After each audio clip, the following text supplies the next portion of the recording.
Hello everyone.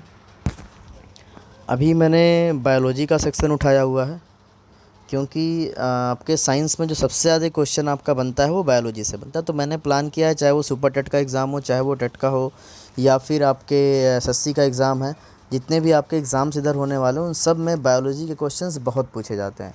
इसीलिए मैंने ये प्लान किया कि मैं आपको कम से कम 1000 प्रश्न बायोलॉजी से कराऊँगा। ठीक है। उसके लिए मैं डेली आपका एक एक पार्ट करके वीडियो बनाऊंगा। जैसे मैंने अभी जो पहला टॉपिक लिया है वो लिया है डाइजेस्टिव सिस्टम, पाचन तंत्र। ठीक है। डाइजेस्टिव सिस्टम में ही हम लोग देखेंगे लगभग 200 150 200 प्रश्न हम लोग इसमें सॉल्व करेंगे। ठीक है। इससे क्या होगा कि डाइजेस्टिव सिस्टम से जितने भी क्वेश्चन आपके बन सकते हैं मैं इस वीडियो में चर्चा डिस्कस कर लूँगा। ठीक है। आप सभी को अच्छे से ये वीडियो देखना है। अगर आपको वीडियो पसंद आता है, आज तो मैंने 25 ही क्वेश्चन लिए, अगर आपको वीडियो पसंद आता है, आपको वीडियो यूज़फुल लगता है, तो आप मुझे कमेंट बॉक्स में सपोर्ट करो, मुझे बताओ कि यस सर अगला वीडियो आप बनाइए, तभी आपका पार्ट 2 का वीडियो आएगा। तो पार्ट 2 का वीडियो आपके रिप्लाई पे डिपेंड करेगा। इसीलिए आप सभी को अगर वीडियो अच्छा लगता है, अंत तक देखें पहले। अगर आपको वीडियो अच्छा लगता है तो आप मुझे बताएं और कल पार्ट 2 का वीडियो मैं आपको अपलोड करूँगा जिसमें 50 क्वेश्चन होंगे। पार्ट 3 में वन लाइनर होगा। वन लाइनर इसलिए होगा कि अभी आपके पास ऑप्शन से है। अभी ऑप्शन से आपने एक बार क्या किया, 25 क्वेश्चन आज और 50 क्वेश्चन कल आपने रिवाइज़ कर लिया। और पार्ट 3 में वन लाइनर होगा, चीज़ें आपको याद होंगी, आपको आंसर बताने होंगे। ठीक है। तो चलिए वीडियो शुरू करते हैं। आज का प्रश्न नंबर 1, मानव शरीर में प्रचुर मात्रा में कौन सा तत्व होता है? तो आप सभी को पता होगा मानव शरीर में प्रचुर मात्रा में कौन सा तत्व होता है। सभी लोग आंसर दीजिए। पहले आप लोग एक बार आंसर दे दिया करो, फिर मेरा सुना करो। ठीक है। तो क्या आंसर आया? जी हाँ, ऑक्सीजन होगा। ऑक्सीजन लगभग 65 to 66% तक मानव शरीर में होता है। अगला क्वेश्चन, खट्टे स्वाद के लिए कोशिकाएं जीवा के किस भाग में होती है? देखो, जीभ से जो भी क्वेश्चन आपका आएगा, ये जो आगे वाला हिस्सा होगा ये नमकीन और मीठे के लिए होगा। अगर सवाल आता है कि नमकीन और मीठे भाग के लिए, तो अग्र भाग होगा। ठीक है। पार्श्व भाग पे आपको खट्टा मिल जाएगा। पार्श्व भाग पे क्या मिल जाएगा? खट्टा मिलता है। अब पिछले भाग पे जो होता है वो कड़वा होता है। पिछले भाग पे क्या होता है आपका? कड़वा होता है। ठीक है। तो अगर ये क्वेश्चन बनेगा तो आप बताइए। फिलहाल अभी खट्टा पूछा है तो आंसर क्या हो जाएगा? पार्श्व भाग में। ठीक है। चलिए अगला क्वेश्चन, क्वेश्चन नंबर 3, आहार नाल। आहार नाल को इंग्लिश में बोलते हैं फूड पाइप। फूड पाइप कहाँ से कहाँ तक होता है? तो फूड पाइप आपके मुंह से शुरू होकर कहाँ तक होता है? गुदा तक होता है। ठीक है। ये सारे प्रश्न देखिए, सारे प्रश्न आपके एसएससी में पूछे और सारे हर एग्ज़ाम में ये सब प्रश्न आपसे पूछे जाते हैं। ठीक है। क्वेश्चन नंबर 4 बड़ा ही इंपॉर्टेंट क्वेश्चन है। पढ़ के बताओ ज़रा आंसर क्या होगा। लसिका डैश से पचा हुआ अवशोषित वसा का वहन करती है। तो कहाँ से पचा हुआ और अवशोषित वसा का वहन करती है भाई लसिका? तो लसिका कहाँ से करती है? आंसर होगा क्षुद्रांत्र। अभी क्षुद्रांत्र को ही आपको मैं बता दूं, इंग्लिश में बोलते हैं स्मॉल इंटेस्टाइन।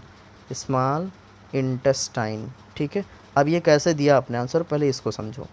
पचा हुआ, तो आपको पता है भोजन संपूर्ण रूप से कहाँ पचता है? स्मॉल इंटेस्टाइन में।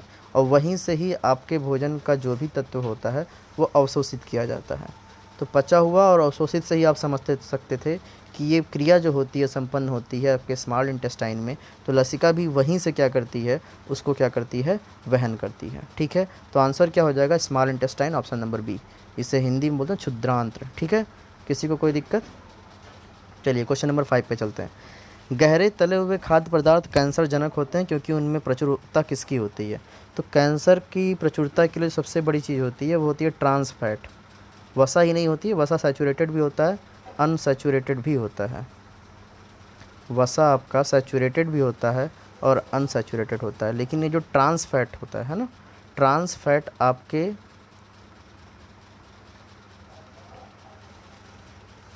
किसके लिए उत्तरदायित्व होती है? कैंसर जनक रोग के लिए क्या होती है? उत्तरदायित्व होती है। ठीक है। तो आंसर क्या हो जाएगा आपका? ऑप्शन नंबर ए, वसा की। प्रचुरता क्या होती है उसमें? वसा की। क्वेश्चन नंबर 6, निम्नलिखित में से कौन सा पदार्थ जो 14 वर्ष की आयु तक के बच्चे के लिए विकास वर्धन के लिए अत्यंत आवश्यक होता है? तो वो तत्व कौन सा है? वो तत्व आपका है प्रोटीन। बच्चों के विकास में सबसे ज़्यादा जो अहम भूमिका निभाता है वो क्या होता है? आपके प्रोटीन होती है। इसलिए अक्सर बच्चों को, छोटे बच्चों को प्रोटीन की मात्रा दी जाती है। उससे उनके शरीर के विकास में क्या होता है? मदद होती है। अच्छा, प्रोटीन के बारे में आप थोड़ा सा सुन लीजिए। प्रोटीन क्या है? प्रोटीन आपका नाइट्रोजन युक्त पदार्थ है। क्या है आपका? प्रोटीन आपका नाइट्रोजन युक्त पदार्थ है जो कि 20 अमीनो एसिड से मिलकर बना हुआ है। किससे मिलकर बना हुआ है? Amino acid. ठीक है, अमीनो एसिड से मिलकर क्या हुआ है? बना हुआ है। एक चीज़ और प्रोटीन के बारे में जानिए कि जो भी आपकी नवीन कोशिका होती है, ठीक है, नवीन कोशिकाओं का ये क्या होता है? मुख्य कारक कौन होता है? आपका प्रोटीन। इसीलिए 14 वर्ष तक के बच्चों में प्रोटीन की आवश्यकता सबसे अधिक होती है। ठीक है, याद रखिएगा इस बात को। तो आंसर हो जाएगा option number A. Question number 7 चलते हैं। अमीनो एसिड की आवश्यकता किसके संश्लेषण के लिए होती है? तो अभी मैंने बताया 20 अमीनो एसिड से मिलकर आपका जो है प्रोटीन बनता है। तो किसके संश्लेषण के लिए होती है? प्रोटीन के संश्लेषण के लिए होती है। ठीक है, क्वेश्चन नंबर 8 पे चलते हैं। नाइट्रोजनी आहार क्या है?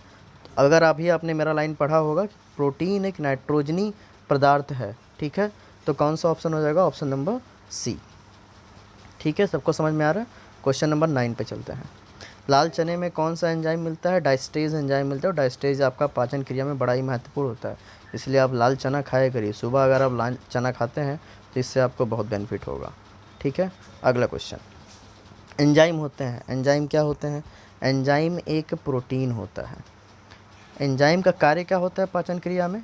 एंजाइम काम करता है एक बायो उत्प्रेरक के रूप में, कैटलिस्ट के रूप में। क्रिया को क्या करता है? वो तेज करता है, बढ़ाता है।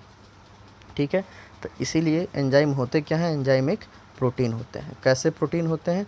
कार्बनिक पदार्थ होते हैं ये। ठीक है ना, ये बात सबको याद रखना है, क्वेश्चन कई बार ये आपसे पूछा हुआ है। डायस्टेज एंजाइम का स्रोत क्या है? डायस्टेज एंजाइम जो है लार ग्रंथि से निकलता है। कहाँ से निकलता है आपका ये? लार ग्रंथि से। ठीक है, अगला क्वेश्चन। किस एंजाइम की उपस्थिति के कारण HIV अपना आकार अक्सर बदल देता है? तो वो एंजाइम आपका है reverse transcriptase. Reverse transcriptase enzyme वो है जिसके कारण HIV अपना आकार अक्सर बदल लेता है। ठीक है, क्वेश्चन नंबर 13। दूध में दूसरा सबसे बड़ा तत्व क्या है? दूसरा पूछा है, पहला नहीं। पहला अगर पूछता तो पहला आपका होता है जल। लगभग 87 से 88% क्या होता है? जल। 87% लिखिए, 88 नहीं, 87% क्या होता है आपका? जल होता है। और उसके बाद जो दूसरा सबसे बड़ा तत्व होता है वो क्या होता है? शर्करा होता है। ठीक है, ये पॉइंट याद है। लगभग 3 से 4%, 5% ऐसे ही आपका ये रहता है। 4%, किसी में 5%। मानव का जो दूध होता है उसमें अलग होता है और जानवर के दूध में अलग होता है। ठीक है, तो 4 से 5%, 6% में ये वेरी करता रहता है। बाकी मैक्सिमम मात्रा किसकी होती है? वो होती है जल की। ठीक है, तो अगर पहला पूछेगा तो जल होगा, दूसरा पूछेगा तो शर्करा। फिलहाल अभी दूसरा पूछा है तो आंसर क्या होगा? शर्करा। ठीक है, सबको ये बात समझ में आ रही है? अगला क्वेश्चन, क्वेश्चन नंबर 14। पित्त का स्रोत क्या है? पित्त कहाँ से है? स्रोत है इसका यकृत। यकृत से ही आपका पित्त का स्रोत होता है। ठीक है, तो आंसर क्या हो जाएगा? Option number B. पित्त क्या है? पित्त एक क्षारीय है। लगभग इसका pH होता है 7 से 8, हल्के पीले रंग का ये होता है। आप सबको पता होगा, तो कलर भी पूछ सकता है चाहे आपका उसका जो अगला क्वेश्चन, क्वेश्चन नंबर 16। सब्जियां जल्दी ख़राब हो जाती है क्योंकि उसमें अधिक मात्रा में क्या होती है? तो क्या होता है भाई उसमें अधिक मात्रा में? सब्जियों में तो जल की मात्रा सब्जियों में सबसे अधिक मात्रा में होती है, इसीलिए जल्दी ही ये क्या होती है? जल जब उसमें समाप्त होता है सब्जियाँ सूख जाती हैं। ठीक है, तो आंसर क्या हो जाएगा? Option number B. Question number 17। निम्नलिखित में से कौन सा अंग ग्लाइकोजन को ग्लाइकोज में बदलता है? तो आप सभी को पता होगा यकृत में यह प्रोसेस होता है। जब रक्त में ग्लूकोज की मात्रा अधिक हो जाती है तो ये क्या होता है? इस ग्लूकोज को वो ग्लाइकोजन में चेंज कर लेता है। और जब रक्त में ग्लूकोज की मात्रा कम होती है तो दोबारा से उस ग्लाइकोजन को ग्लूकोज में बदल के रक्त में प्रवाह कर देता है। इसी प्रोसेस को हम लोग बोलते हैं ग्लाइकोजनिस। क्या बोलते हैं? ग्लाइकोजनिस बोलते हैं। ठीक है, तो ये भी सवाल पूछता है ग्लाइकोजनिस क्या होता है? तो ग्लूकोज का ग्लाइकोजन में परिवर्तन और आवश्यकता पड़ने पर ग्लाइकोजन का ग्लूकोज में परिवर्तन ही क्या कहलाता है? आपका ग्लाइकोजनिस करता है। कहाँ होता है ये प्रोसेस? ये होता है यकृत में। कहाँ होता है? यकृत में। तो आंसर क्या हो जाएगा? Option number A. सभी को समझ में आ रहा है? वीडियो पक्का है? आगे बढ़ूँ मैं। निम्नलिखित में से कौन सा एक रेशेदार प्रोटीन है? तो रेशेदार प्रोटीन होता है आपका कीरेटिन। क्या होता है? कीरेटिन आपका क्या होता है? रेशेदार प्रोटीन होता है। ठीक है, तो ऑप्शन नंबर सी हो जाएगा। इसको एक रूप से और पूछा है, एक बार पूछा है, नख, खुर और सींग बने हुए होते हैं, ऐसा कौन सा जो है होता है? तो कौन सा होगा आपका एंजाइम? वो केरेटिन ही होता है। सबको बात समझ में आ रही है? अगला आगे बढ़े हम लोग क्वेश्चन नंबर 20 पे। लार किसके पाचन में मदद करती है? ठीक है, तो किसके पाचन में मदद करती है? आप जब खाना खाते हो तो कहा जाता है खाने को चबाइए, क्यों? ताकि ज़्यादा से ज़्यादा लार आपका मुंह में उत्पन्न हो। उससे क्या होगा, स्टार्च आपका क्या होगा, उसमें आपका मिलता है, स्टार्च में आपकी ये लार मिलते हैं और स्टार्च को माल्टोस वगैरह में क्या करता है, तोड़ता है। ठीक है, तो इसीलिए किसके पाचन में मदद करती है? स्टार्च के पाचन में मदद करती है, क्योंकि भोजन में स्टार्च की मात्रा अधिक होती है। निम्नलिखित में से कौन सा एंजाइम लार में पाया जाता है? तो लार में जो पाए जाने 3 एंजाइम पाए जाते हैं, लेकिन बेसिकली सबसे इंपॉर्टेंट जो है क्या है, आपका टाइलिन है। कौन सा एंजाइम आपका? टाइलिन। ठीक है, अगला क्वेश्चन, क्वेश्चन नंबर 20। दूध को दही स्कंदित करने वाला एंजाइम, तो वो है आपका रेनिन। कौन है आपका? रेनिन। ठीक है, दूध को दही में स्कंदित करने वाला एंजाइम कौन सा है आपका? रेनिन एंजाइम है। ठीक है, अगला क्वेश्चन, किसकी उपस्थिति के कारण गाय के दूध का रंग पीला होता है? तो पीले रंग का कारण क्या होगा? कैरोटीन। देखो वो केरेटिन था, वो अलग चीज़ है।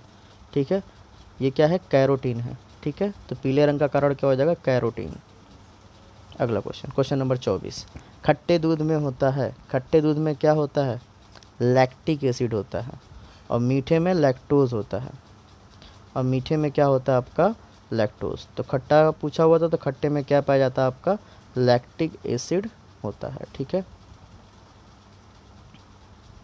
तो आंसर क्या हो जाएगा आपका? Lactic acid. ठीक है, सबको बात समझ में आ रही है? किसी को कोई दिक्कत? आगे बढ़े हम लोग, क्वेश्चन नंबर 25, आज का अंतिम क्वेश्चन। निम्नलिखित में से किसको आरबीसी का कब्रिस्तान कहते हैं? तो आरबीसी का कब्रिस्तान होता है प्लीहा, इसको इंग्लिश में बोलते हैं स्प्लीन। अच्छा, इसका जन्म कहाँ होता है? Bone marrow. क्या होता है? Bone marrow. हिंदी में इसको कहते हैं अस्थि मज्जा। अस्थि मज्जा इसका जन्मस्थली है, और इसका एंड कहाँ होता है? प्लीहा। सब रक्त का जब टॉपिक आएगा तो वहाँ हम लोग पढ़ेंगे। ठीक है, इसके बारे में और डिटेल में हम लोग वहाँ पर पढ़ेंगे। तो फिलहाल आंसर क्या हो जाएगा? प्लीहा। ठीक है, तो ये आज के 25 क्वेश्चन, आशा करता हूँ कि आपको समझ में आया होगा। ठीक है, ये डाइजेस्टिव सिस्टम का आपका इमेज है, इसे आप लोग नोट कर लें, बना लेंगे ऐसे ही। ठीक है, और थोड़ा सा डाइजेस्टिव सिस्टम को आप लोग पढ़ लीजिए। कल के टॉपिक में मैं कुछ प्रश्न और डिस्कस करूँगा। मान के चलिए कि 50 प्रश्न मैं लेकर आऊँगा, ऑप्शन के साथ ही रहेगा। तो आप लोग भी थोड़ा डाइजेस्टिव सिस्टम को पढ़िएगा, ताकि आपको भी करने में क्वेश्चंस मज़ा आए। ठीक है, और अगर कल का वीडियो तभी आएगा जब आप मुझे रिप्लाई करोगे। तो आपको कमेंट बॉक्स में जाके बताना कि आपको ये वीडियो कैसा लगा, क्या आप चाहते हैं कि अगला वीडियो मैं पोस्ट करूं, तो आप मुझे लिखकर ज़रूर बताएं। और इस चैनल को आप ज़्यादा से ज़्यादा सब्सक्राइब करें, ताकि आप इस पूरे लॉकडाउन के पीरियड में घर बैठ के ही ढेर सारे क्वेश्चंस आप कर सकें। मैं ऑलरेडी इंग्लिश का वीडियो, रीजनिंग का वीडियो, मैथ्स की वीडियो भी मैंने इस चैनल पे प्रोवाइड किए हैं। तो अभी मैंने बस जीएस रिवाइज़ करने के लिए, कि आप आराम से ईयरफोन लगा के जीएस रिवाइज़ कर सको, तो इसके लिए मैंने ये सुविधा आपको देने की कोशिश की है। आशा करता हूँ कि ये सारी बातें आपको समझ में आ रही होंगी।